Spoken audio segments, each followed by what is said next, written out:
So guys, yan. Bago lang tayo nakarating ito sa bahay, galing na grocery. Ngayon, ayusin ko yung mga grocery ko. At yung mga ulam na dapat ko na lutuin dahil tayo ngayon mag-barbecue. So, ang ginawa ko, gagawin ko ay pork shoulder yung binili ko. So, ang gagawin ko, hiwa-hiwain ko siya at i-marinate overnight para bukas masarap. Tayo ay mag-ayos ng buhok dahil para hindi pumunta sa pagkain. Diba? Bakurag yung nabot ay bagong rating lang. Ang init. Init ito na. Init summer. Bye.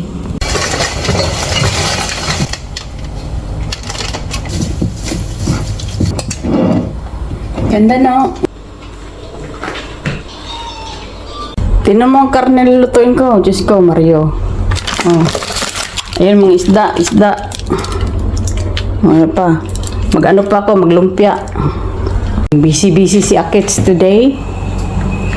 Dahil marami tayong lulutuin.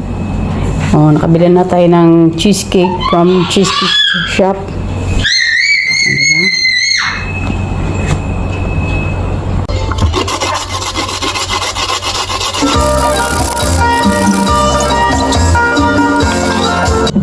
Barbecue is ready, marinated.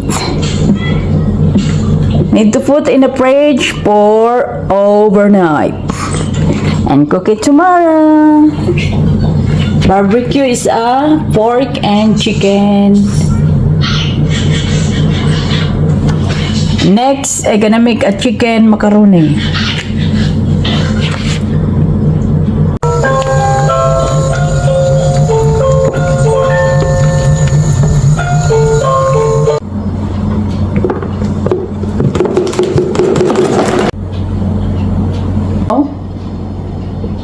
Cheddar cheese. Pila-pila ko, bili ko yung tidbits. Yan, yung pineapple. Tapos yung chicken. Yan, malaki yung chicken. Sige, hindi nyo pa makita. Yan, tila mo puno na yung plato. Itong kaong, dalawang kulay, green at saka red. Lagay na rin natin. Pickles pa tayo, ilalagay natin. Yan. Yung tama lang, huwag masyadong madami. Lalagay pa pala ako ng raisin. Sultana. Mga ganun lang. Wala nang takal-takal to guys. Kasi ano na natin yun eh.